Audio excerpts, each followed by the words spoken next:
La vérité sur la taxe d'habitation en EHPAD, ce que les familles doivent savoir. La taxe d'habitation en EHPAD est un sujet souvent méconnu et pourtant crucial pour les familles concernées. Comprendre ses implications financières peut aider à mieux planifier le budget familial et éviter des surprises désagréables. Ce guide complet offre une vue d'ensemble sur la taxe d'habitation en établissement d'hébergement pour personnes âgées dépendantes, EHPAD. Il aborde les critères d'exonération, les démarches administratives et les conseils pratiques pour optimiser sa situation fiscale. Que ce soit pour un proche déjà résident ou en prévision d'une future entrée en EHPAD, cette vidéo fournit toutes les informations nécessaires pour naviguer sereinement dans ce domaine complexe. Comprendre la taxe d'habitation en EHPAD. La taxe d'habitation est un impôt local dû par les occupants d'un logement au 1er janvier de l'année. Elle s'applique également aux résidents des EHPAD ou établissements d'hébergement pour personnes âgées dépendantes. Cette imposition repose sur le principe que l'EHPAD constitue leur résidence principale, c'est-à-dire le lieu où ils vivent de manière habituelle et permanente. Le résident doit occuper l'établissement de manière privative et exclusive. Il n'y a pas de taxe pour un EHPAD public. Les critères déterminant l'assujettissement à cette taxe incluent notamment la durée du séjour et l'occupation effective du logement. En revanche, certaines exonérations peuvent être accordées en fonction des revenus ou de l'âge des résidents.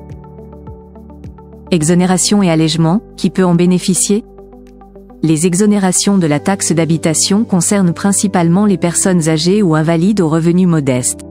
Les bénéficiaires de l'allocation de solidarité aux personnes âgées, ASPA, ou de l'allocation supplémentaire d'invalidité, ASI, en bénéficient généralement. Ceux qui ne sont pas imposables à l'impôt sur la fortune immobilière, IFI, sont aussi concernés par les allègements fiscaux.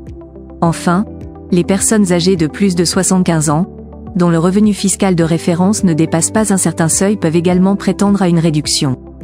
Une suppression totale de cette taxe peut même être envisagée. Ces mesures visent à alléger la charge fiscale des résidents d'EHPAD. Elles leur permettent ainsi de mieux gérer leurs finances tout en bénéficiant des services essentiels offerts par ces établissements. Démarches administratives et responsabilité du paiement. Pour obtenir une exonération ou un allègement de la taxe d'habitation, les résidents d'EHPAD doivent suivre plusieurs démarches administratives. Il est nécessaire de déposer une demande auprès des services fiscaux, accompagnée de justificatifs tels que l'avis d'imposition, les relevés de revenus et, le cas échéant, les attestations de perception de l'ASPA ou de l'ASI. La responsabilité du paiement incombe généralement au résident lui-même.